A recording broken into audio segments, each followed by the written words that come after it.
This is Rupali.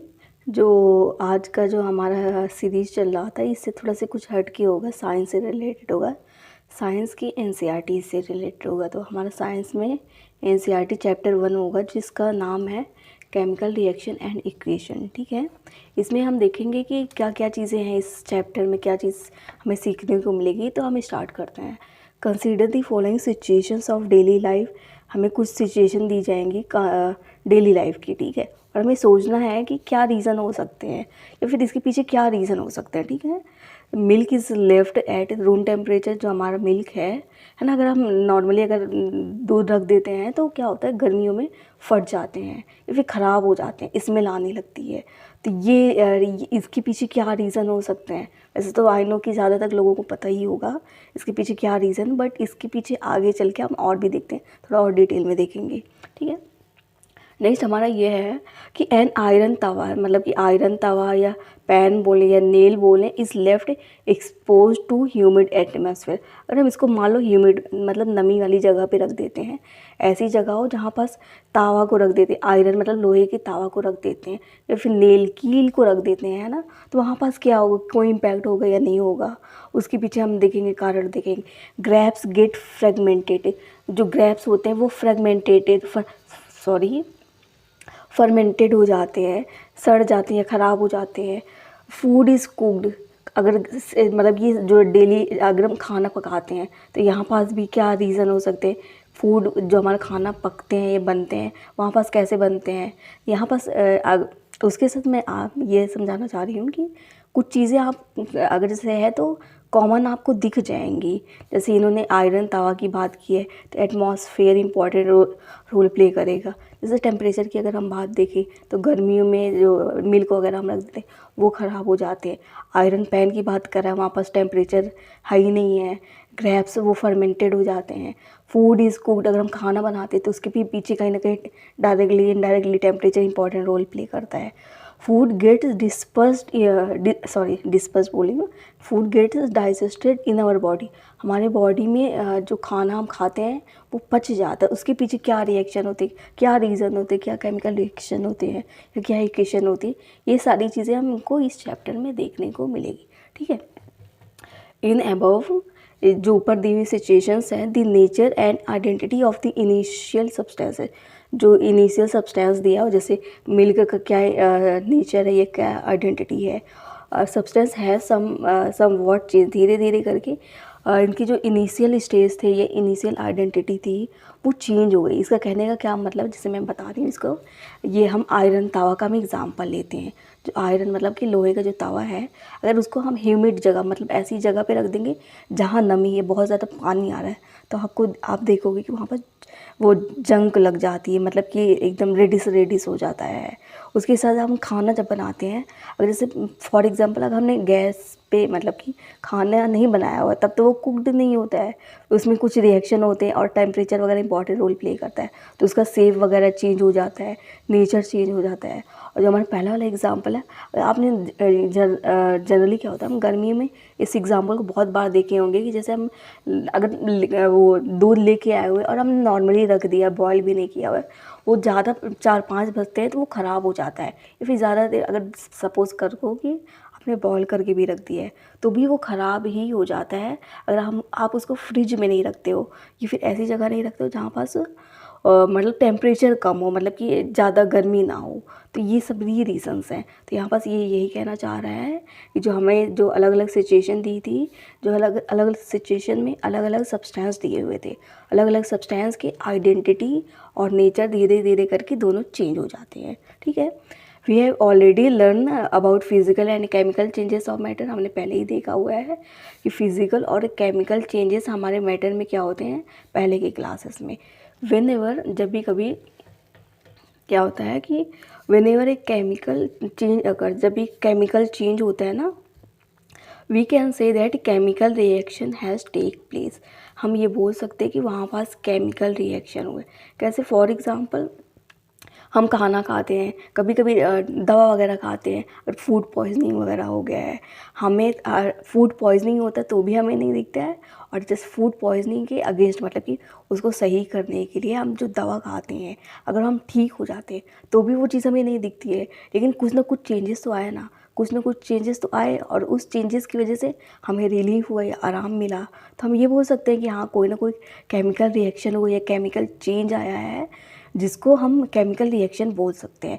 Chemical reaction में दिखते नहीं हैं, कभी कभी मतलब फिजिकली आप देख भी सकते हो, कभी कभी नहीं दिख पाओगे, ठीक है।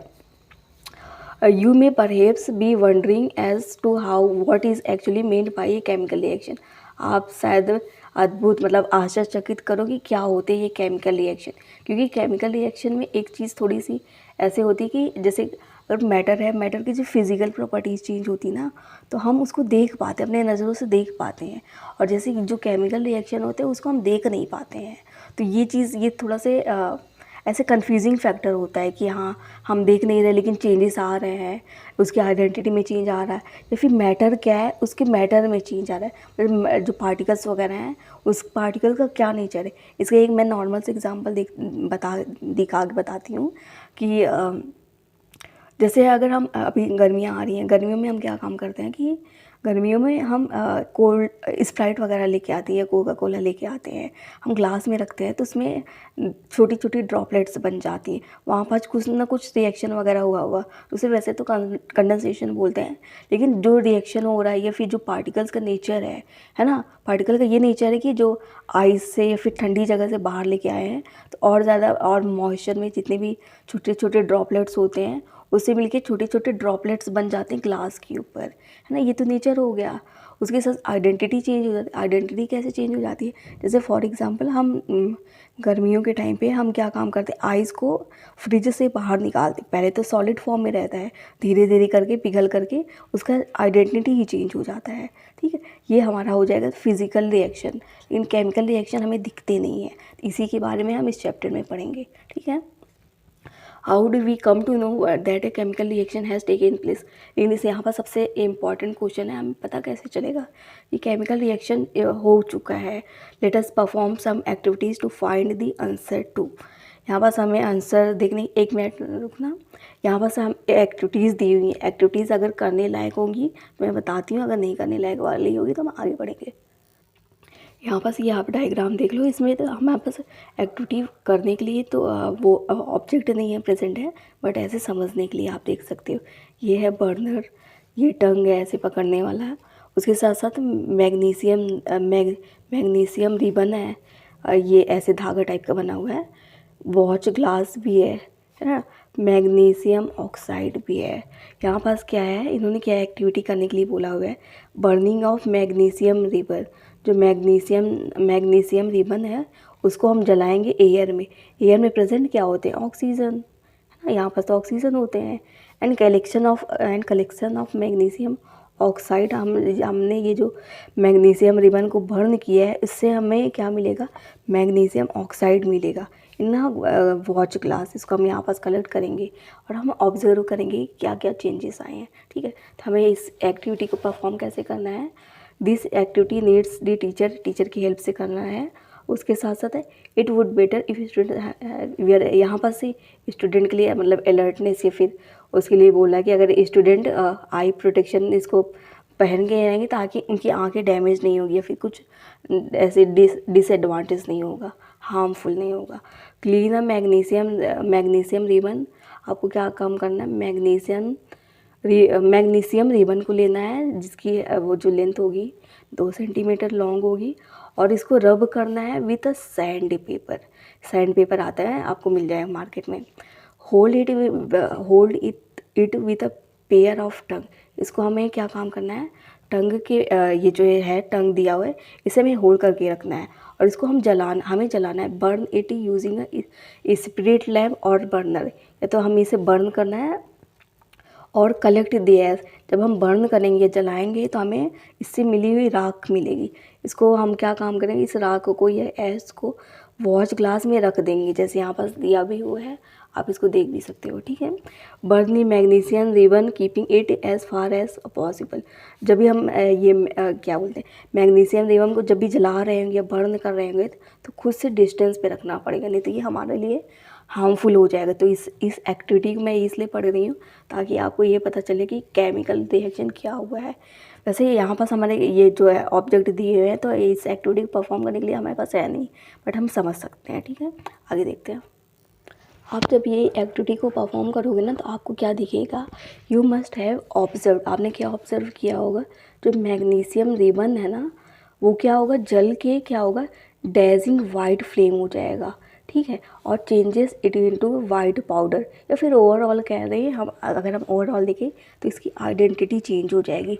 जो मैग्नीशियम रिबन था वो वाइट पाउडर में कन्वर्ट हो जाएगा। अभी तो हमने ये एक्टिविटी किया है, लेकिन इसका चेंज, ये फॉर्म, आइडेंटिटी चेंज हो गया है, ठीक है। लेकिन हम यहाँ पास क्या रिएक्शन होगी ये तो हमें नहीं दिखा। दिस पाउडर इस जो हमें पाउडर मिलेगा या फिर वाइट पाउडर मिलेगा, इसको हम क्या बोलेंगे, मैग्नीशियम ऑक्साइड बोलेंगे। ये क्यों बना हुआ है, मैग्नीशियम ऑक्साइड क्यों बना हुआ है, it is form due to reaction between magnesium and oxygen are present in the air. क्योंकि हम यहाँ पास हमने देखा मैग्नीशियम अलग एलिमेंट है, ऑक्सीजन अलग एलिमेंट है, और हम बर्न कर रहे हैं, तो हमें इसकी वजह से केमिकल रिएक्शन हुआ, तो हमें क्या मिला, मैग्नीशियम ऑक्साइड मिला। तो यहाँ से क्वेश्चन भी पूछा जा सकता है कि जो मैग्नीशियम रिबन है तो इससे वो वाइट पाउडर में कन्वर्ट हो जाता है, उसके पीछे क्या रीज़न है। तो हम ये बोल सकते हैं कि मैग्नीशियम और ऑक्सीजन रिएक्शन करेंगे, केमिकल रिएक्शन करेंगे एयर के प्रेजेंट में, तो ये वाइट पाउडर में मिल जाएगा, ठीक है। ये रीज़न है। अभी आपको दिखा होगा, मतलब वर्ल्ड में जो भी चीज़ें चेंजेस आ रही हैं, ये तो फिज़िकल रिएक्शन की वजह से हो रहा होगा या केमिकल रिएक्शन की वजह से होता है। या फिर फिज़िकल रिएक्शन क्या होता है, जो चीज़ें हम देख पा रहे हैं, और जो केमिकल रिएक्शन क्या होता है कि जिस चीज़ों को हम देख नहीं पा रहे हैं लेकिन उसकी आइडेंटिटी चेंज हो रही है, फॉर्म चेंज हो रहा है, तो उसे हम केमिकल रिएक्शन बोलेंगे, ठीक है। इन्होंने एक्टिविटी परफॉर्म करने के लिए भी बोला है, बट मुझे तो नहीं लगता है। देखो इसको एक बार, ठीक, lead nitrate solution in the test tube में इसको लीड नाइट्रेट को लेना है, ऐड पोटेशियम को ऐड करना है, पोटेशियम आयोडाइड सॉल्यूशन को ऐड करना है। व्हाट डू यू ऑब्जर्व, तो इसमें वो तो एक्टिविटी तो परफॉर्म हो नहीं पाएगी, तो आगे हम देखते हैं। यहाँ पास से हम पढ़ते हैं, फ्रॉम द एबव 3 एक्टिविटीज़, जो एक्टिविटीज़ अलग अलग एक्टिविटीज़ करने के लिए बोला है, वी से दैट, हम क्या बोलेंगे, that any of the following observation, जो भी हम ऑब्जर्व करेंगे वो हमें हेल्प करेगा, किस चीज़ में हेल्प करेगा, whether a chemical reaction has taken place या नहीं। यहाँ पास जो भी एक्टिविटी हम कर रहे हैं, हम इतना जो एक्टिविटी कर रहे हैं, हमें ये पता चलेगा कि केमिकल रिएक्शन हुआ है या नहीं हुआ है। केमिकल रिएक्शन होगा तो यहाँ पास आपको 3-4 चीज़ें मिलेंगी। कैसे, चेंज इन दी, एक मिनट रुकना, चेंज इन दी स्टेट, जो स्टेट होगा ना, स्टेट का चेंज होना। स्टेट क्या होते हैं, जैसे अगर मैं बहुत सिंपल वर्ड में आपको समझाऊँ, स्टेट या तो सॉलिड होगा या लिक्विड होगा या गैस होगा, ठीक है, सॉलिड लिक्विड गैस, ये तीनों चीज़ों में से कुछ भी हो सकते हैं, सॉलिड लिक्विड गैस, ठीक है। चेंज इन कलर, इसका कलर भी चेंज हो सकता है, तब भी हम बोल सकते हैं कि हाँ केमिकल रिएक्शन हुआ है नहीं।